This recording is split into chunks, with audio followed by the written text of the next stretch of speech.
beda ya dengan terkait pertanyaannya dari Kak Yuli. Aku mah cuman ini aja sih, kalaupun emang dia menjadi suatu teologi, itu tuh cirinya apa kalau kita lihat dari tafsir. Misalkan dia masuknya ke teologi nih, itu tuh kayak gimana, kalaupun dia masuknya ke corak, itu tuh cirinya juga kayak gimana, biar kita tuh tahu. Kadang soalnya kan ini kan ada beberapa pendapat ulama gitu yang berbeda gitu ya. Misalkan dari ulama ini, kalau misalkan beliau berpendapat bahwasanya itu masuknya ke teologi atau metodologi, itu tuh kayak gimana gitu. Dan sedangkan kalau dia masuk ke corak tuh kayak gimana gitu. Soalnya dari awal aku agak bingung juga sih tadi. Ini teologi atau corak gitu. Jadi itu aja sih. Terima kasih. Jadi lebih ke karakteristiknya tafsir ini gitu Kak, beda. Ya, benar sekali Kak Kucia. Jadi cuma contohnya aja sih biar gak bingung-bingung amat gitu. Baik, terima kasih kepada satu Assalamualaikum Kak. pertanyaan. Ini ini sebenarnya keanekaragaman ataupun perbedaan pendapat aja sih. Kalau saya lebih condongnya Isyari itu masuk ke sumber ya, ataupun sumber tafsir ya. Ya kalau dilihat nanti dari sumber dari Isyari itu nanti akan ada coraknya, corak sufi, ada corak batu ini. Ya, bentuknya. Jadi pada perkembangannya, nah sufi sama batu ini sumbernya dari Isyari tadi. Ya, ini perbedaan pendapat saja sebenarnya. Kalau saya lebih condongnya ya itu tadi, ya bahwa Isyari itu masuk dalam kategori sumber. Nah, dilihat kan sumbernya apa? Coba dilihat yang namanya sumber itu kan yang namanya sumber itu tempat pengambilannya. Tempat pengambilannya kan. Ya, tafsir bil ma'tsur. Kenapa dikatakan bil ma'tsur? Karena tempat pengambilan itu dari riwayat-riwayat. Ya, tafsir bil ra'yi, sumber pengambilan itu tempat ngambil tuh ya rujukannya itu ya dari apa? Dari apa? Dari ijtihad yang dilakukan oleh para mufassir terkait dengan ayat-ayat tertentu atau ayat Al-Quran. Nah, isyari, tafsir dengan sumber isyari, tafsir yang sumbernya diambil dari isyarat-isyarat. Isyarat-isyarat apa yang ada apa dalam ayat. Jadi dia tidak termasuk dalam corak sebenarnya. Ya, nanti baru dari isyari tersebut ada coraknya corak sufi, ada coraknya corak batini. Jadi begitu, coraknya corak batini. Jadi yang namanya isyari apa? Isyari itu masuk dalam kategori sumber, ya. Sedangkan yang dalam kategori corak tersebut ya batini sama sufi, yang mana batini sama sufi itu sumber pengambilannya dari isyarat tadi. Jadi begitu. Kayak paham ya? Kira-kira begitu. Nah, masuk yang misalnya tafsir birro'i. Salah satu tafsir birro'i itu kan ro'yun itu kan arti apa? Pemikiran. Dia berdasarkan dari penelaan terhadap zohirnya ayat. Ya, zohirnya ayat.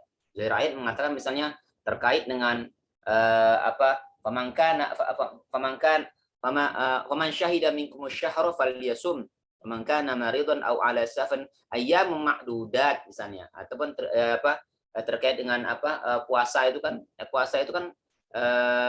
melihat tanda-tanda alam kan, tanda-tanda alam. Nah, orang-orang yang dengan tafsir tafsir biroi itu perlu memaknai ayat-ayat seperti ini, karena kalau berdasarkan zohirnya ayat, zohir ayat mengatakan seperti itu, sedangkan Al-Quran itu harus menyesuaikan diri, bukan harus menyesuaikan diri. Al-Quran itu seharusnya bisa menjawab tantangan zaman di mana Al-Quran itu berada. Ya, contoh misalnya Islam itu sudah berkembang pesat ke berbagai macam belahan dunia. Ada wilayah-wilayah yang siang itu lebih lama daripada malamnya. Itu bagaimana coba? Cara apanya? Cara penelahannya. Nah, itu butuh yang namanya ijtihad. Bukan isyarat di sana. Ijtihad. Dan kalau berbicara tentang nasnya bicara ya seperti ini, gitu-gitu aja. Ya, sedangkan yang namanya apa? Yang namanya ya, perkembangan zaman tersebut ya butuh yang namanya ijtihad daripada apa? Dari para mufassirnya, dari yang mempunyai otoritas di bidang itu. Nah, timbul yang namanya ya ijtihad ataupun yang namanya diskusi, kemudian dari diskusi itu menimbulkan mengungkapkan pendapat masing-masing, ijtihad masing-masing, kemudian dibakukan hasil seperti ini. Nah, itu tafsir biroi itu. Nah, kenapa saya lebih condong masukkan isyari itu termasuk dalam dari sumber? Ya karena dia sumbernya, dia akan melihat contoh seperti ini. Ketika Ibnu Abbas dikumpulkan atau diajak berkumpul oleh Umar bin Khattab, tadi sudah diceritakan oleh pemakalah tadi, dalam majelisnya para sahabat-sahabat senior, sahabat senior itu kan banyak meremehkan, ini siapa ini anak kecil nih, kalau yang kayak gini banyak kami di rumah katanya, kenapa dia harus diikutkan, ini aja deh kata Umar bin Khattab, kita tes dia, ya kita tes tentang keilmuan dia, dia bisa jawab atau tidak, atau sandar-sandar aja. Ketika membaca surah Zaja Nasrullahi wal Fath sampai wastaghfiru innahu kana tawwaba. Ya, coba menurut kalian tuh ayat itu terkait dengan apa? Ya, mayoritas sahabat mengatakan, yang para sahabat yang tua-tua itu, ya yang sudah senior itu mengatakan ayat ini bercerita tentang kemenangan, kita sudah menang, kita sudah dibukakan semuanya, Islam sudah berkembang. Ya itu bercerita tentang ini. Berarti kita akan sebentar lagi kita akan ayat itu berbicara tentang sebentar lagi waktu itu kita akan akan berpuasa dan sebagainya. Itu standar. Ya, mereka melihat teksnya ayat. Ibnu Abbas melihat konteksnya ayat. Ya, konteksnya isyarat yang ada di belakang itu. Makanya Al-Qur'an itu ada yang makna tersirat, ada makna tersurat. Yang tersuratnya yaitu idza jaa nasrullah, datang pertolongan kemenangan, udah menang berarti. Ibnu Abbas mengatakan seperti ini.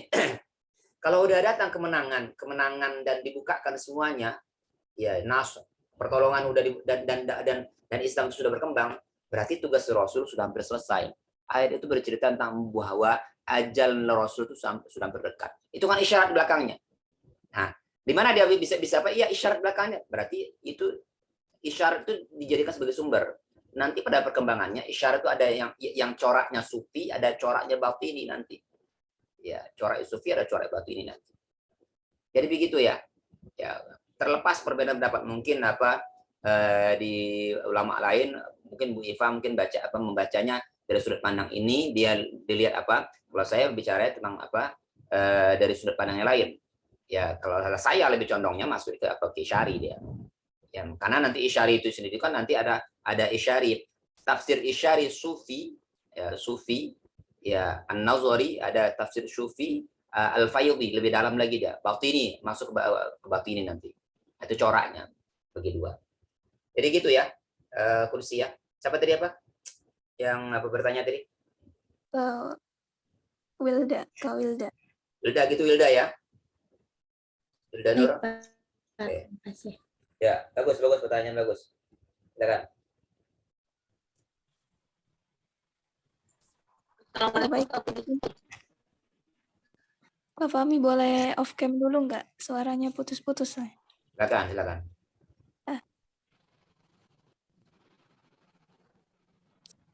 Iya Kak, aku izin bertanya ya Kak. Suaranya dijelaskan. Sudah Kak Fahmi. Jadi ini Kak, aku masih belum paham. Jadi kan kalau misalnya tafsir isyari itu kan dia dapatnya kalau contohnya kayak misalnya dia dapat mimpi gitu kan, ataupun kayak perenungan juga gitu kan, kayak ya perenungan gitu Kak. Nah dia itu seorang mufasirnya itu tadi, bagaimana kok bisa tahu kalau itu tuh benar gitu penafsirannya itu, kayak misalnya mimpinya itu gitu kan, mimpinya tuh benar, bahwasannya itu tuh sesuatu hal yang kayak misalnya tuh dari Allah misalnya kayak gitu. Apa di dalam mimpi itu udah memang tersebut kayak ini penafsirannya untuk ayat yang ini tuh begini gitu, udah diapakan gitu, dibilang kian. Terus kalau misalnya lah dia itu dari perenungannya gitu kayak Ibnu Abbas tadi itu kan, gimana dirinya itu tahu bahwasannya itu tadi penafsirannya itu benar gitu Kak. Gitu aja Kak. Jadi bagaimana seorang mufasir itu tahu bahwa penafsiran dari hasil perenungannya itu benar, kayak gitu bukan Kak Fahmi? Iya Kak, begitu. Baik, terima kasih Kak Fahmi. Baik, untuk kakak-kakak pemakalah, ada yang mau menjawab pertanyaan tadi? Winda izin langsung menjawab pertanyaan Kak Fami ya Kak. Baik, kami silahkan. Nah, baik.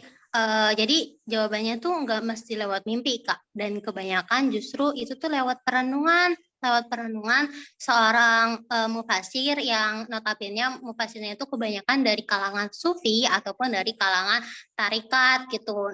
Dan Winda sedikit garis bawain ya, tadi kan kata kakak kalau mimpi itu nanti mimpinya dikasih tahu ini mimpi gitu, misalkan ini apa tafsir ayat yang ini tuh kayak gini gitu. Enggak Kak. Jadi terus gimana dong para mufasirnya itu bisa pede gitu, bisa ngeh penafsirannya tuh enggak apa ya, enggak salah gitu, penafsirannya itu benar gitu. Jadi sebenarnya kan ini lebih ke perenungan ya. Ini terkait Winda juga nambahin yang tadi yang penjelasan Bapak, bedanya biroyi sama apa namanya isyari itu apa sih Win? Kan sebenarnya kalau biroyi itu juga mikir-mikir juga ya, renungin juga kan. Isyari kan juga kan kayak gitu, cuma lebih ke gini nih. Misalnya nih kan ada nih ayat Al-Quran yang nyeritain tentang apa ya? Bentar dulu. Nyeritain tentang Allah itu membinasakan suatu kaum gitu. Nah, kalau di tafsir apa ya? Kalau di tafsir Biroyi itu tuh lebih gini, apa ya yang dibinasakan Allah di kaum itu. Nah, tapi kalau yang di apa ya? Kalau di tafsir Isyari itu kan biasanya ditafsirin oleh para apa ya? Sufi, para tarikat gitu ya. Jadi lebih ke nyari hikmahnya. Kenapa ya kira-kira Allah itu membinasakan kaum ini? Apa karena ini, apa karena ini gitu Kak. Nah, biar tahu ulama itu benar atau enggaknya, biar para ulama tuh juga enggak ngasal Kak. Para ulama kalau menafsirkan ini kayaknya ada makna tersiratnya nih. Ini maknanya nggak dohir aja nih, ada makna batinnya nih gitu kan. Nah, para ulama tuh nyari, para ulama tuh merenung tapi merenungnya itu sembari juga ngelihat dalil gitu, baik dalilnya itu ada di nas Al-Quran ataupun ada di hadis, pokoknya harus mengacu ke situ, karena kalau nggak mengacu ke sana ya tafsirnya nggak boleh, itu jadi tafsir yang jahil, bukan tafsir isyari yang sahih gitu, yang dibenarkan. Begitu Kak, mohon koreksinya Bapak dan kakak-kakak, terima kasih. Ya, berarti Kak Winda berarti suara aku kedengeran nggak Kak? Putus-putus Kak. Ya. Nah, berarti gini ya, kalau misalkan si mufasirnya tadi ini udah mendapatkan apa ya penafsiran dari perenungannya itu untuk mengapanya biar benar atau tidaknya itu tadi, dia juga harus cari kayak dalil-dalilnya juga gitu ya, dari entah dari Al-Quran sendiri ataupun dari hadis juga gitu. ya Kak, betul.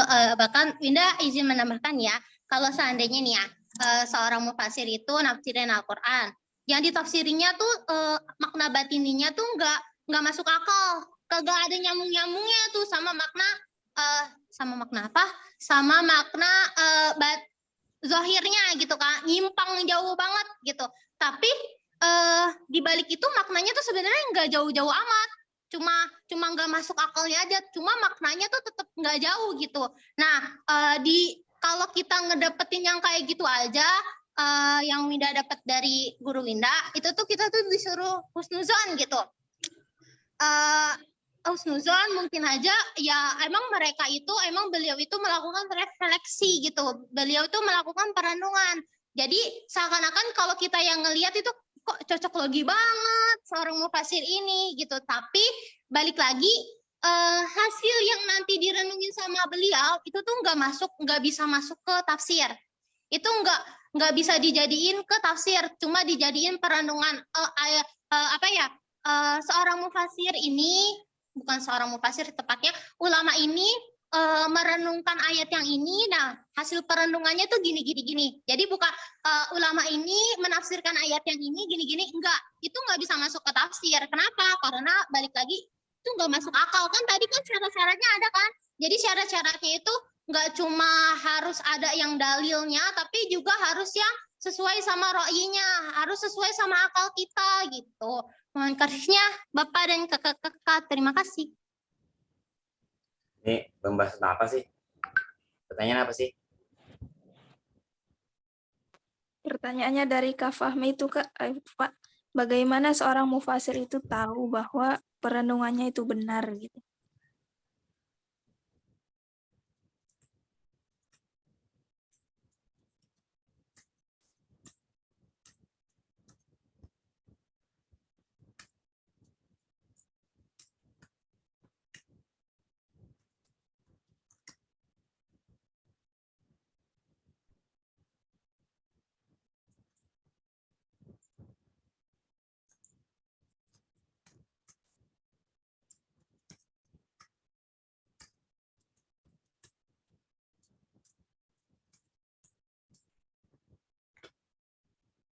Bagaimana cara kita tahu bahwa penafsiran itu benar atau tidak benar?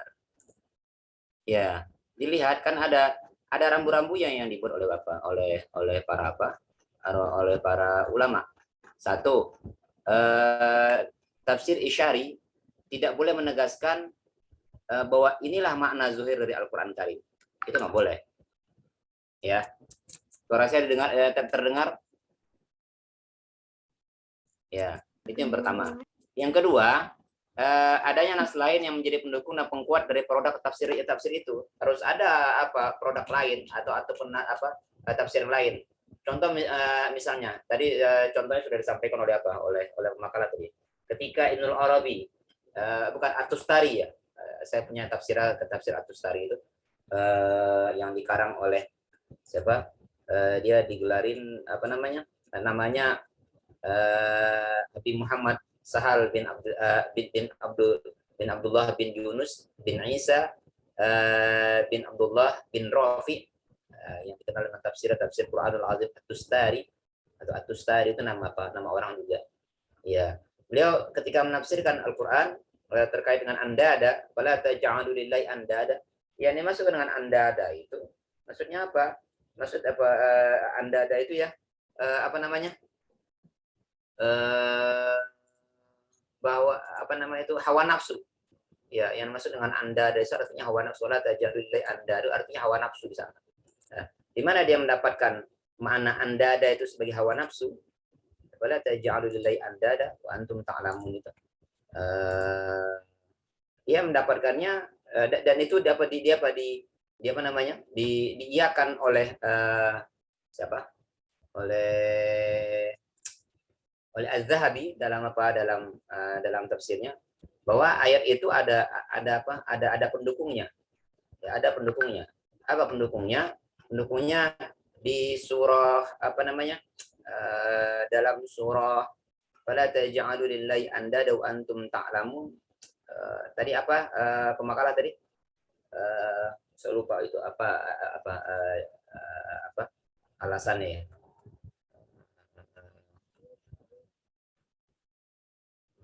Apa itu? Fala taj'alu lillahi andada wa antum ta'lamun. Ya, penjelasannya berdasarkan ayat Al-Qur'an yang lain itu. Nah, makanya dalam tafsir prasyarat sebuah tafsir isyarah itu bisa terima atau tidak, ya maka dia harus ada yang namanya dalil pendukung dan pengkuat yang lain. Tidak boleh dia hanya sekedar menerjemahkan kemudian menyampaikan ini yang dimaksud daripada ayat tersebut. Ya. Kemudian yang ketiga, tafsir isyari tidak bertentangan dengan dalil syara atau makna rasional. Nah, contoh misalnya ketika menafsirkan Al-Qur'an yang ditafsirkan oleh Ibnul Arabi terkait dengan bunyi ayat yang isinya tentang surah Al-Fajr, ayat surah Al-Fajr ayat 29-30. Fadkhuli fi ibadi wa dukhuli jannati. Ya. Yang dimaksud dengan fadkhuli fi ibadi wa dukhuli jannati bermakna masuklah ke dalam dirimu. Ya, kamu dalam dirimu wahai manusia. Kamu masuk dalam dirimu. Selami dirimu sendiri untuk mengetahui Tuhanmu. Ya.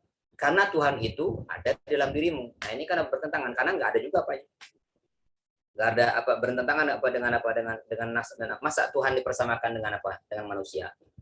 Ya, manusia ya manusia, Tuhan ya Tuhan, Allah ya Allah. Nggak sama dengan Allah tidak manusia, manusia bukan Allah juga. Dan antara manusia dan Allah berbeda jauh sekali. Allah itu maha kuasa, manusia itu maha lemah dan tidak bisa dipersamakan. Ya, salah satu jalan untuk mengetahui Tuhan ya ada pada dirinya. Ini menurut apa Ibnul Arabi. Dengan menyingkap penutup yang ada pada diri manusia, yaitu nafsu insanianya. Jika kamu telah masuk ke dalam surganya, maka kamu telah masuk pada dirimu sendiri dan mengetahui akan Tuhan. Ya, Azali mengatakan pendapat Ibnu Arabi ini menafsir Al-Quran dengan sudah keluar dari teksnya, nasnya ayat. Ya, nasnya ayat atau sudah keluar dari tuntutan ayatnya yang masuk Allah Subhanahu wa taala. Ya, yang masuk apa oleh Allah Subhanahu wa taala. Jadi itu prasyaratnya, prasyarat yang ketiga. Yang keempat, prasyarat yang disampaikan oleh ulama tetap menganggap bahwa tafsir Isra hanyalah sebuah tafsiran, bukan makna zohir daripada ayatnya. Dan tafsirannya juga harus berdasarkan makna zohir. Kayak pertama kali yang harus dipahami itu ya sama yang dilakukan oleh Ibnu Abbas tadi. Idza jaa nasrullahi wal fath, dia tetap pada lihat kemenangan dan sudah dan pertolongan. Kalau udah datang pertolongan dan kemenangan, menang semuanya, berarti selesai doa Rasulullah SAW. Nah, itu kan masih ada apa kaitan antara makna dengan apa ada makna zohir dan apa namanya makna batinnya, makna isyaratnya. Jadi ada persyaratan yang enggak juga. Kalau sudah melenceng jauh dari apa, misalnya terkait dengan ayat ayat Al-Quran surah Al-Baqarah ayat 87 ya, ayat 87 sampai 101 itu kan. Ya, tentang apa? Misalnya ayatnya bercerita tentang apa? Menyebut beberapa nama malaikat di sini. Misalnya ayat apa misalnya? Bentar. Surah Al-Baqarah ayat 87 misalnya. 7 itu bercerita tentang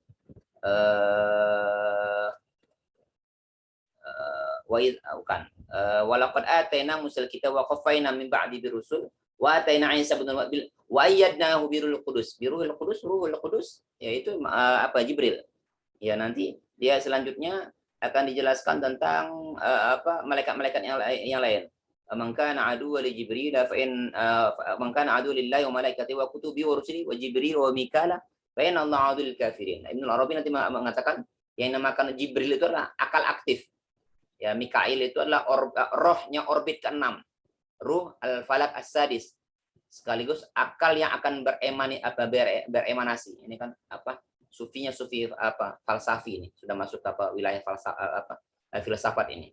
Israel, Jibril, wa Mikal, wa Mikala, ada Israel, roh yang ketujuh yang bertugas mencabut seluruh roh-roh manusia, baik dengan tangan sendiri atau melalui pasukan. Nah, ini kan hal seperti ini kan kalau apa agak sulit apa dipahami oleh orang-orang yang biasa-biasa saja.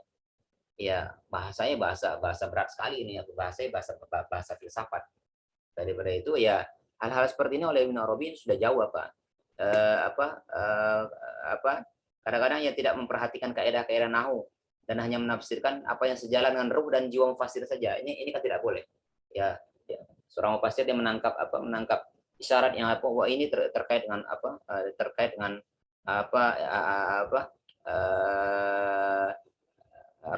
terkait dengan filsafat dan sebagainya. Makanya ada ada rambu-rambu yang harus dipatuhin ketika penafsiran Al-Quran dengan isyarat-isyarat ya.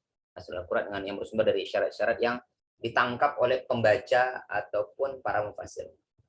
Baik, silakan dilanjutkan.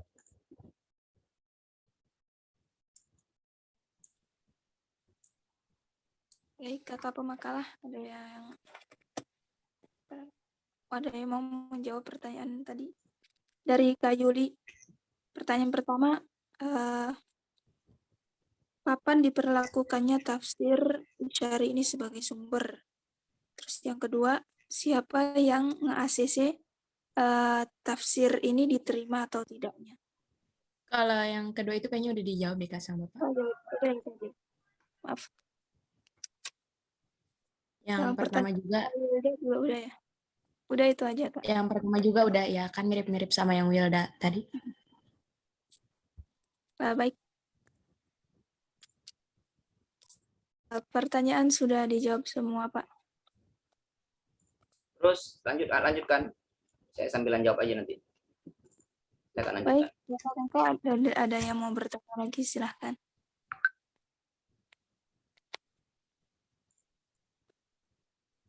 Silakan yang lain yang mau bertanya. Baru berapa penanya Pak dari tadi? Silakan.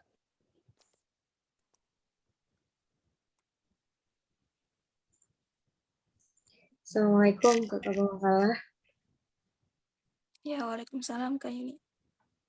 Iya, di sini tadi kan sempat dengar ya penjelasan Kak Winda tuh yang tentang batini sama apa Kak? Isyari ya. Pokoknya yang penjelasan awal itu kan Kak Winda menurut aku agak terlalu cepat gitu loh Kak. Jadi aku kurang nangkep gitu. Bisa tolong dijelasin lagi nggak Kak Winda?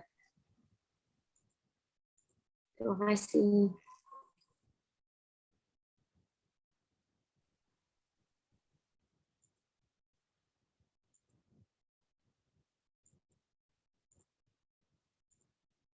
Assalamualaikum kakak moderator, mau izin bertanya boleh?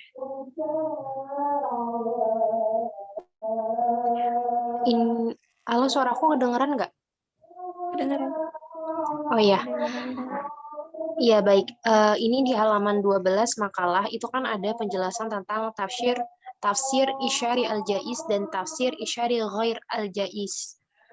Nah, selanjutnya itu kan pemaparannya itu pembagian tafsir adalah tafsir al-isyari akhlaki dan tafsir asyari al-nadhari.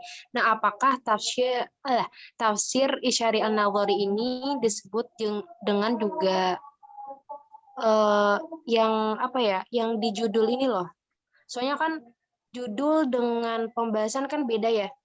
Jadi judulnya itu tafsir isyari al-jaiz dan tafsir isyari ghair al-jaiz, tapi yang dijelaskan itu tafsir isyari al-nadhari dan akhlaki.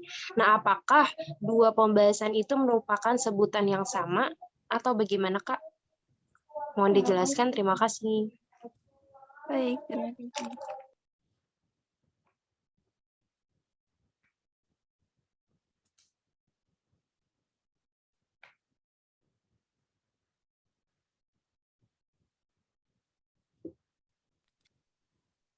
Yang lain silahkan. Barangkali ada yang mau bertanya lagi.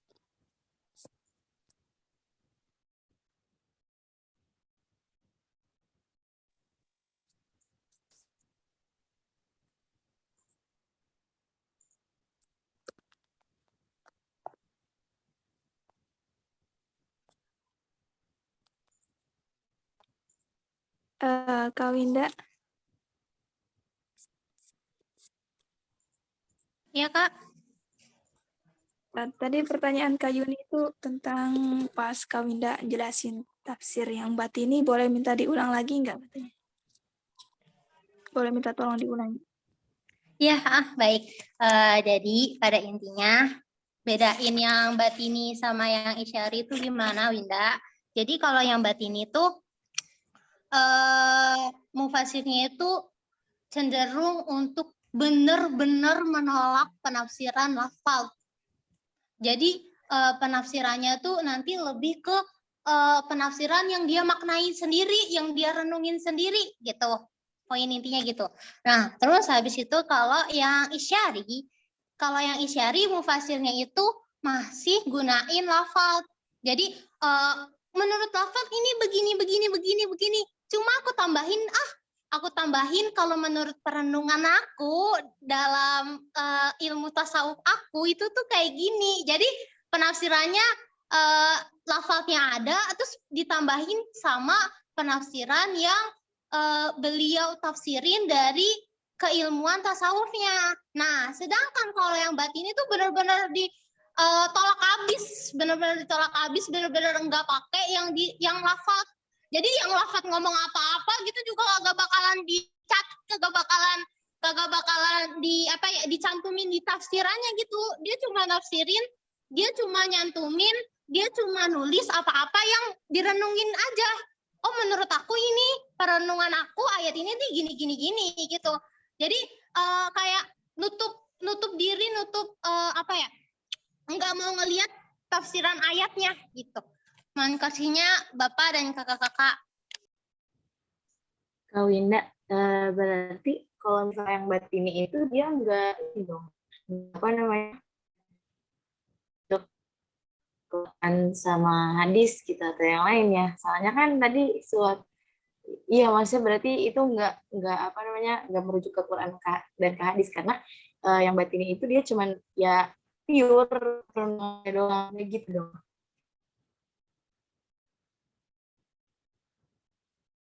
Iya Kak, betul.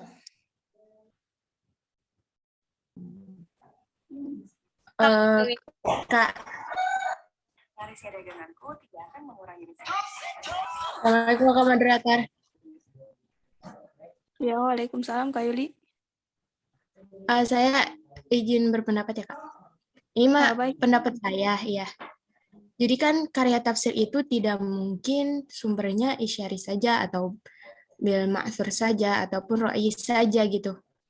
Kalau menurut saya meskipun dia tafsirnya ada sumber syari gitu, tadi batini ya, pasti didukung gitu pendapatnya itu, kan itu pendapatnya dia menolak makna zahir ya. Jadi pendapatnya itu pasti didukung dalil-dalil penguat gitu seperti Al-Quran dan juga hadis.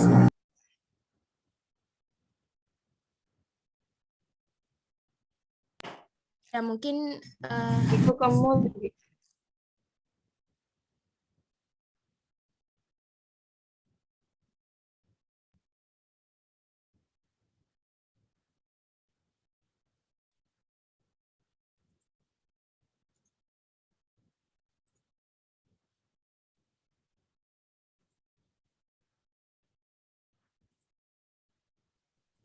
para ulama gitu, tidak mungkin toh pendapat mufasir itu sendiri gitu. Seperti itu, mohon koreksinya. Ya, baik Kak Yuli. Apa Terima kasih. pertanyaannya itu ya?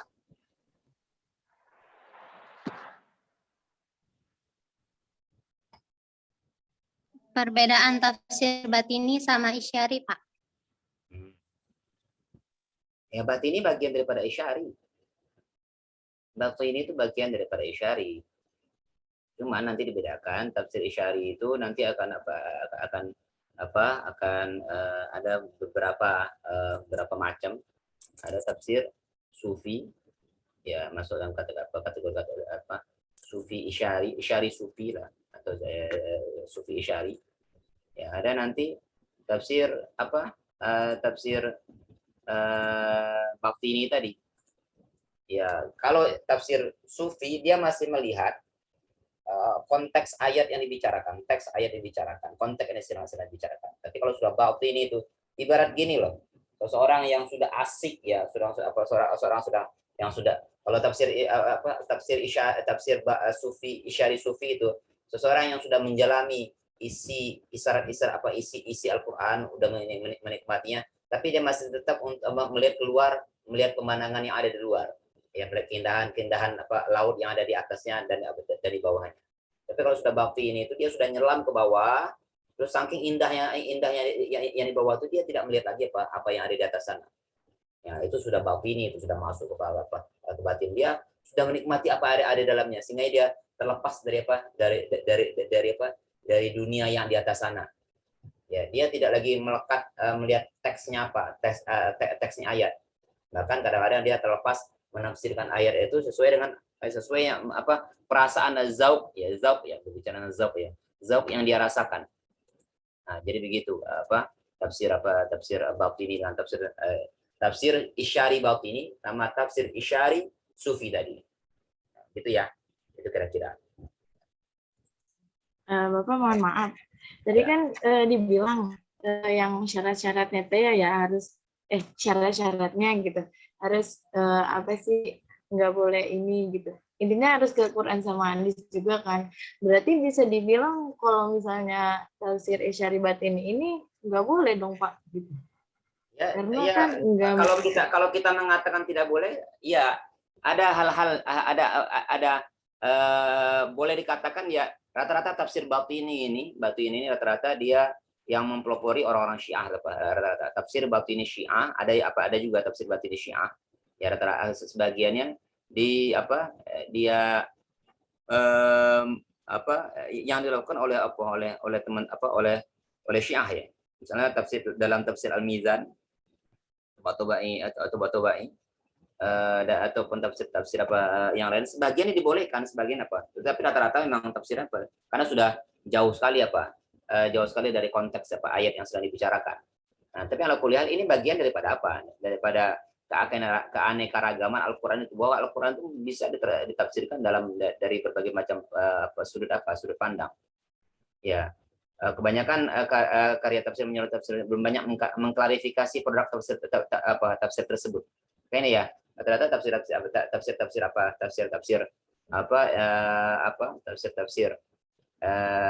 Batini ini ya, dia kadang-kadang dianggap kontroversial sekali karena sering-sering tercampur dengan pemahaman bahwa tafsir tersebut merupakan bagian daripada tafsir Isyari ya. Cuman ya ini ya tafsir Batini itu kadang-kadang ya terlalu bebas sekali ya, terlalu bebas, dan hasil tafsiran itu memang hanya bersandarkan kepada isyarat yang isyarat yang didapatkan oleh para mufassir itu sendiri. Ya, makanya banyak yang menentang tafsir model seperti ini. Ya, karena Karena cenderung sekali menekankan makna batinnya dari ayatnya. Ya, dan mengganti makna lahiriah itu dengan makna batini. Ini kadang-kadang tidak diperbolehkan. Begitu ya. Sehingga menimbulkan kesalahpahaman dari orang-orang, bahkan bukan hanya orang awam saja, ahli-ahli orang yang paham pun, orang-orang yang sudah ahli fikih pun kadang-kadang salah paham, dan kadang-kadang nggak masuk akal juga, kadang mempersulit dan memperkeruh usaha untuk memahami Al-Quran, karena sulit sekali pemahamannya, dan dia menyentuh makna-makna yang kadang-kadang tidak dipahami oleh orang lain. Jadi itu ya.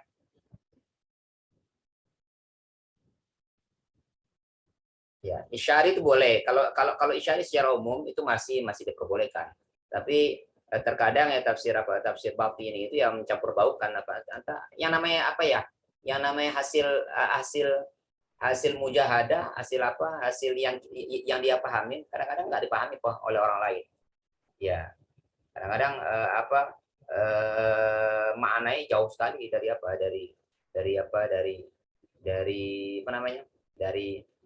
teks ayat yang sedang dibicarakan. Oke, silakan yang lain. Baik, Bapak, terima kasih banyak, Pak.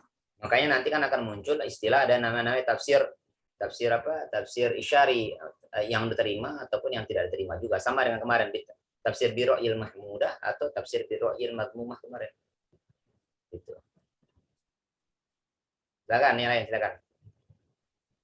Baik, Pak. Terima kasih. Winda izin menjawab pertanyaan Kak Hamidah ya. Sebelumnya Winda mohon maaf dari pemakalah. Ini tuh terjadi kesalahpahaman. Jadinya sebenarnya yang tafsir apa ini pertanyaan Kak Hamidah ya, tafsir Isyari Al-Jaiz sama tafsir Isyari Ghair Jaiz. Maksudnya itu gini, kalau jaiz itu kan yang mubah ya. Kalau jaiz itu yang diterima lah ya gitu. Jadi tafsir Isyari yang di bab ke D ini yang halaman 12, tafsir Isyari Al-Jaiz itu adalah tafsir yang diterima menurut para ulama tuh nerima gitu, diperbolehkan menafsirkan itu gitu. Nah, kalau yang tafsir Ghair Jaiz itu kan tidak ya, berarti yang enggak jaiz berarti yang enggak diterima gitu, sama kayak yang pemaparan kakak-kakak pemateri sebelumnya itu tuh yang tadi sempat dijelasin juga sama Bapak, yang diterima dan tidak diterima, yang mahdudah sama itu pokoknya yang itu. Jadi intinya kalau tafsir yang jaiz itu yang mana, Winda? Tafsir yang Ghair Jaiz itu yang mana? Jadi kalau tafsir yang jaiz gampangannya itu ya tafsir tafsir Isyari yang memenuhi syarat-syarat tadi yang dijelasin lengkap banget sama bapaknya. Nah, terus habis itu kalau tafsir yang Ghair al-Jaiz itu yang apa? Tafsir yang Ghair al-Jaiz itu yang nggak memenuhi syarat-syarat tadi, Kak. Jadinya nggak diterima tafsirannya, begitu. Mohon koreksinya Bapak dan Kakak-kakak. Terima kasih. Berarti kalau judulnya itu pengertiannya demikian, yang tadi Kak Winda jelaskan, berarti untuk penjelasan yang di poin D ini itu udah beda hal ya, karena itu terkaitnya dengan macam-macam tafsir Sufi Isyari menurut mana khotan. Benar atau tidak? Betul, Kak. Isi materinya salah yang di makalah. Punten ya. Baik, terima kasih.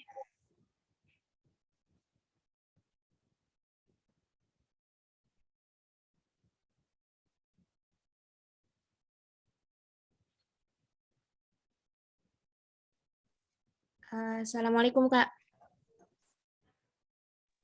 Waalaikumsalam, Kak Yuli. Saya izin bertanya. Untuk mufasir yang bisa menafsirkan dengan sumber isyari ini, apakah harus seseorang mufasir yang bergelut dalam dunia sufisme atau bisa seorang mufasir yang tidak mengenal dunia sufi juga gitu, Kak? Terima kasih.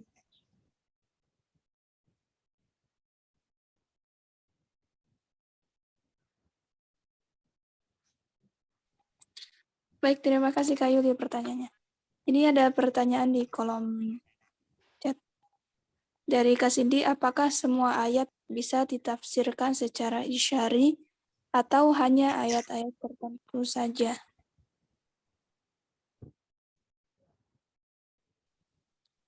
Silahkan kakak pemakalah atau teman-teman yang lain. Baik, Kak Winda izin menjawab pertanyaan Kak Yuli tadi ya. Mufasirnya kudu bergelut di sufi atau gimana? Ya, kudu bergelut di sufi. Sebagaimana corak tafsir fikih. Seorang mufasirnya itu harus punya kecenderungan yang berlebih di fikih. Kalau nggak punya kecenderungan di fikih ya, kalaupun beliau itu menafsirkan corak tafsir fikih, apa ya, kepercayaan umat kepada beliau rendah gitu. Ih, orang beliau aja nggak pintar-pintar amat di fikih terus bikin tafsir fikih, kan kayak ke apa ya, kepercayaan kita, trust kita ke dia juga, ke beliau itu juga kan rendah gitu, Kak. Nah, terus Winda izin menjawab pertanyaan Kak Cindy ya. Semua bisa bisa ditafsirin isyari atau gimana? Notabene bisa, cuma apa ya, kalau para mufasir yang menafsirkan isyari itu lebih ke tafsir-tafsir yang menurutnya itu bisa dibawa ke ranah sufi gitu, Kak. Kalau tafsiran-tafsiran yang muhkamat, makanya kan kalau apa ya, kalau membahas tentang tafsir isyari itu biasanya kolerasinya sama fikih, soalnya kayak beda banget kayak yang fikih sama yang isyari gitu. Nah, kalau yang misalkan di Al-Quran itu kayak perintah disuruh sholat, terus perintah disuruh puasa gitu kan. Kayak gitu kan kayak udah jelas gitu loh, nggak usah diisyariin gitu. Jadi yang diisyari itu yang kayak emang ada ungkapan-ungkapan yang mendalam gitu, yang menurut para sufi itu ini mendalam nih gitu. Mohon koreksinya Bapak dan kakak-kakak, terima kasih.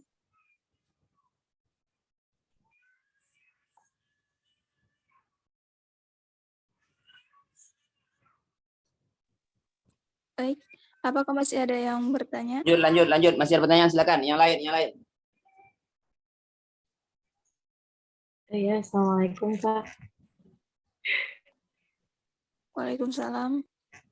Nah, ya kan dari tadi kita berbicara gitu ya tentang tafsir isyari gini lah.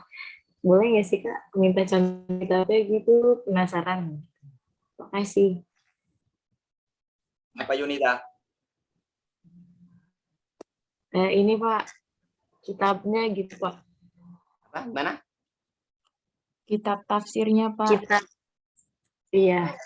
Ada tafsir, aku ikut tafsir karya Abi Abdurrahman Muhammad bin Husain bin Usti bin Musa Al-Azdi As-Sulami, ulama pada abad ke-5 Hijriah.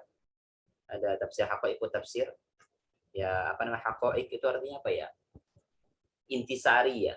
Intisari tafsir atau kedalaman tafsir. Karangan apa Al-Azdi tadi. Ini kitabnya. Saya perlihatkan kitabnya, ini kitabnya. Salah satu contoh kitabnya ya. Ini tafsir haqaiqut tafsir.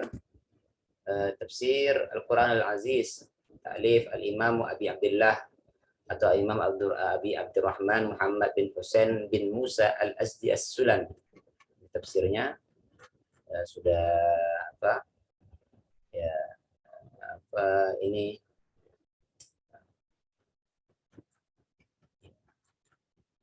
Tarjam al-Muallif qala Adz-Dzahabi rahimahullah kitab at-tafsir wa mufassirun al-muallif hadal at-tafsir huwa Abu Abdurrahman Muhammad bin Husain Al-Azdi maulud ya dilahirkan 330 Hijriah. Ini apa 300-an Hijriah ya dilahirkan ya, hampir sama semasa dengan Imam At-Tabari. Jadi kana rahimahullah taala syaikhan sufiyah wa alimun bi Khurasan.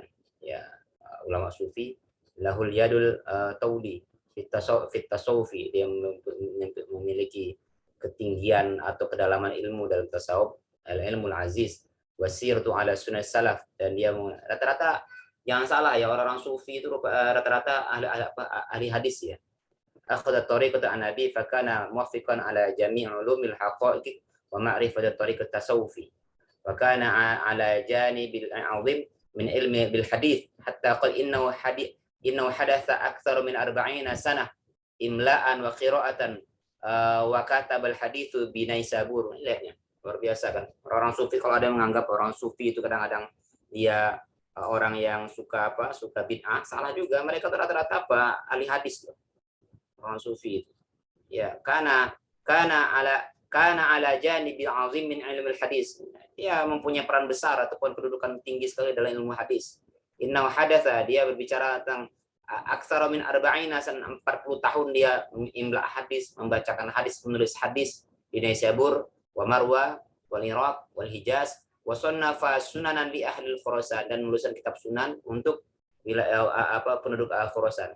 Wa akhadha anhu ba'dul huffaz minhu, al-huffaz itu bukan orang hafal Quran. Yang huffaz itu orang hafal hadis. Min Hakim Abu Abdullah wa Abdul Qasim Al-Qushairi wa ghairiha. Wa laqad khallafa rahimallahu taala min kutubil ma yazidu ala mi'ah. Ya, punya kitab karangan hampir 100 buah. Minha ma huwa fi ulumil qaum wa minha ma huwa fi tarikh wa minha ma huwa fil hadis wa minha ma huwa fi tafsir.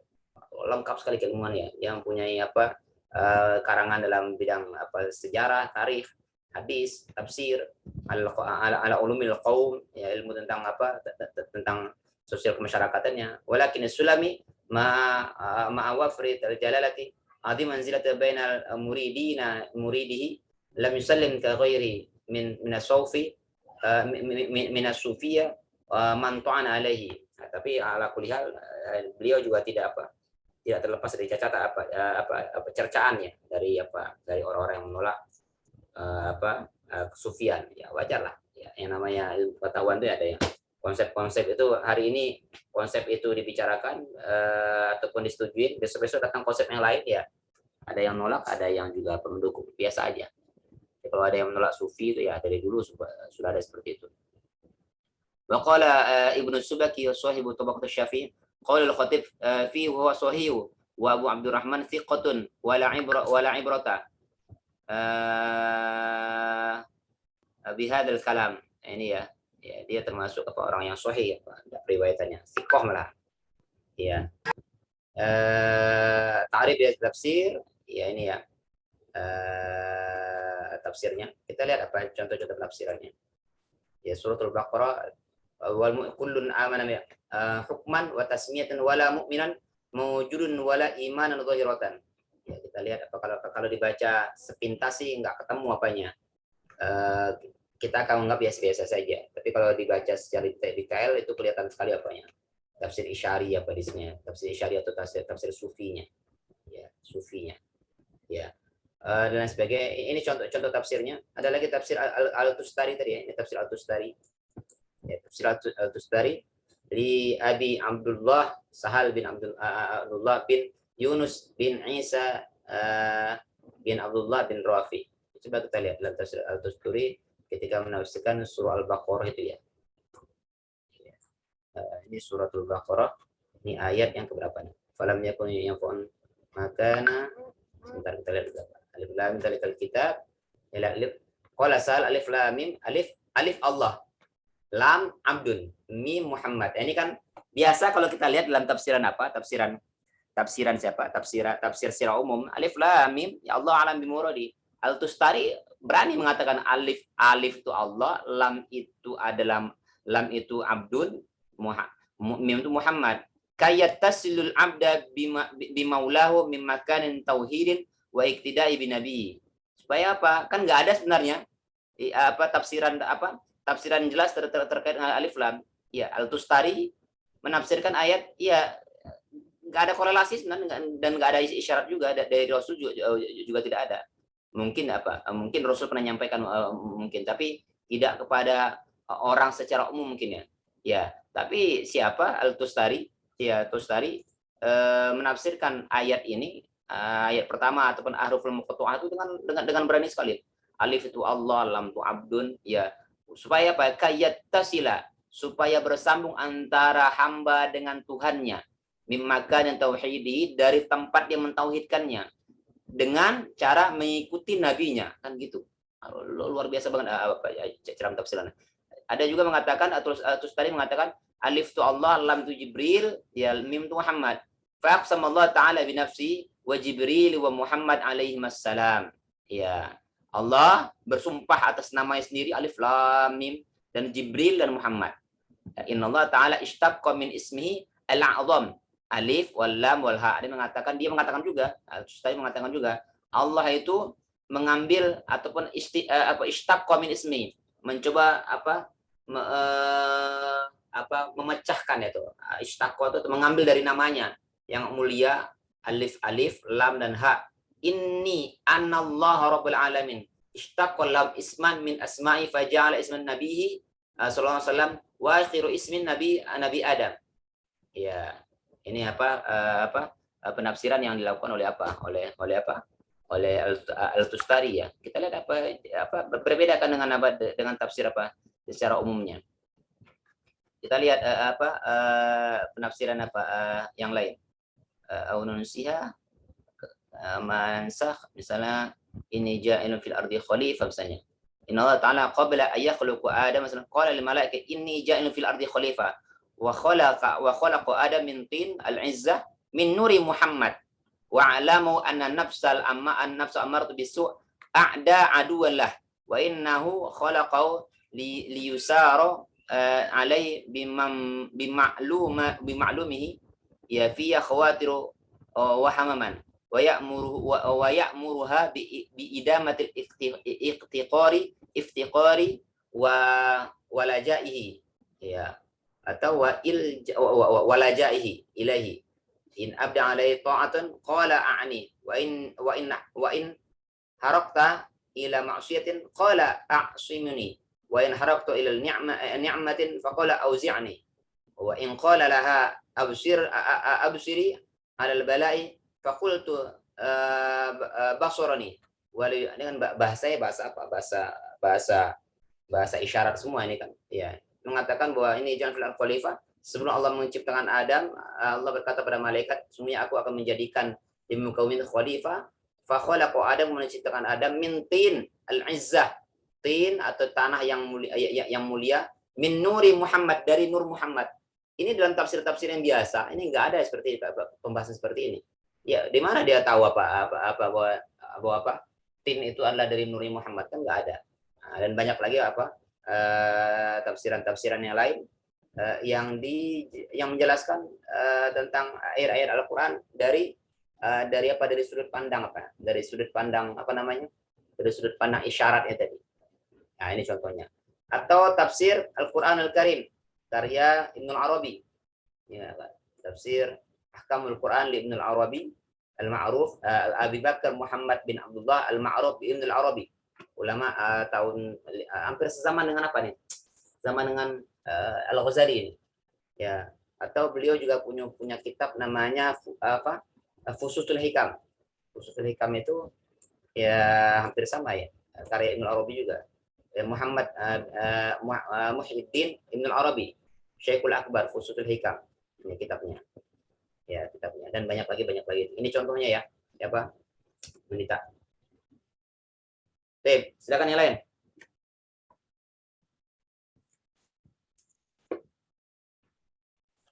Assalamualaikum Bapak, saya izin bertanya, tapi di luar materi ini bisa nggak Pak? Bukan.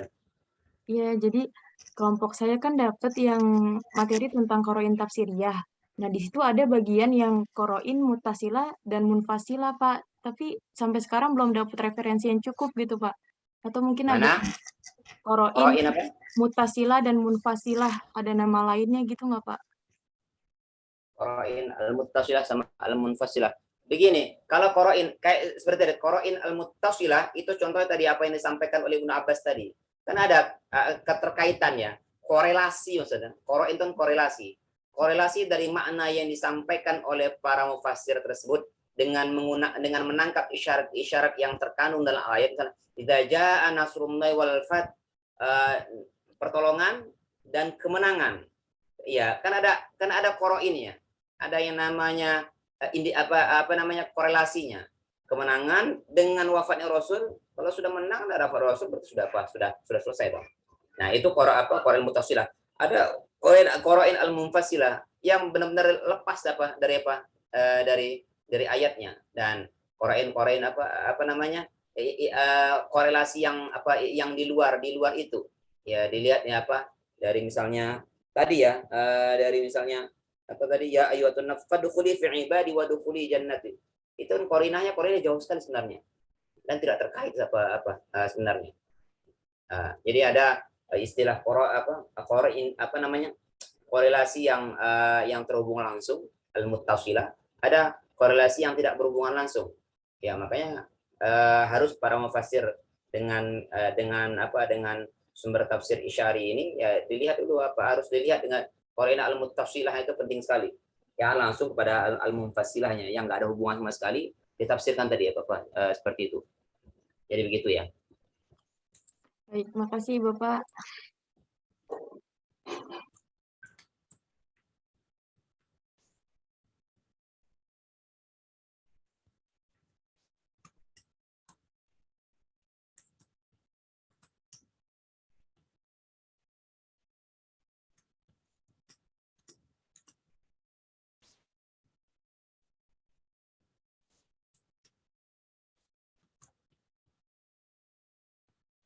Walau kana min ghairi la wajadu fihi ikhtilafan katsira, kan begitu kan.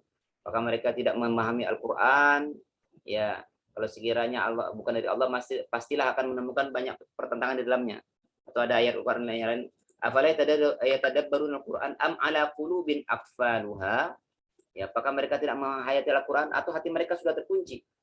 Nah, ini salah satu dalil yang digunakan oleh para ulama, adanya diperbolehkannya menafsirkan Al-Qur'an dengan melihat isyarat-isyarat yang disampaikan Al-Qur'an, ya, yang disampaikan oleh Al-Qur'an, ya, bahwa Al-Qur'an itu bisa dengan perenungan yang mendalam, ya berbeda dengan tafsir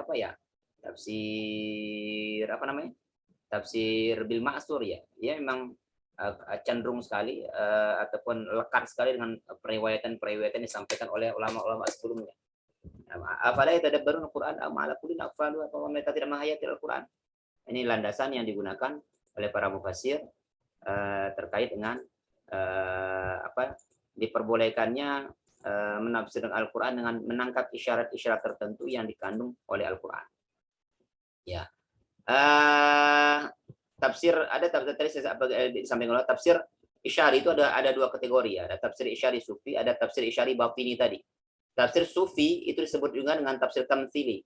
Ya, tafsir Sufi yang berkarakter tamtsili di sini memandang bahwa ada pesan-pesan terkandung dalam teks ayat seperti tentang kisah-kisah Rasul, ya, atau kisah-kisah para nabi terdahulu yang dapat diaplikasikan dalam kehidupan sehari-hari.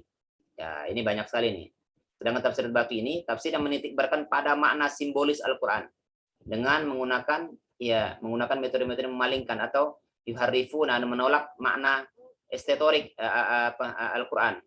Ya, kadang-kadang ya menggunakan makna yang yang sebaliknya dari dari mana yang makna yang zahirnya. Ya. Itu ya nanti itu tadi ya tafsir Isyari tadi ada, makanya tafsir Isyari batini itu yang banyak dipertentangkan oleh para ulama tentang kebolehannya itu tadi, karena dia jauh sekali dari makna teks aslinya. Oke, silakan ada yang mau ditanyakan lagi atau ditambahkan? Kita sambilan soundnya aja menjawab. Silakan yang lain.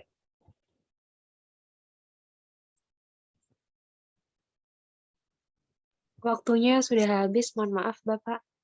Memang sudah habis, baru jam 11.22. Harusnya jam 11.20 baru habis. Udah mau selesai aja kamu bilang. Kamu kemana? Mengurus anak? Enggak Pak, tadi baru di jadwalnya jam 11 Bapak. 11 ya? Oke lah kalau gitu. Oke, kalau begitu saya absen dulu kalau gitu. Nah ini absen saya tadi.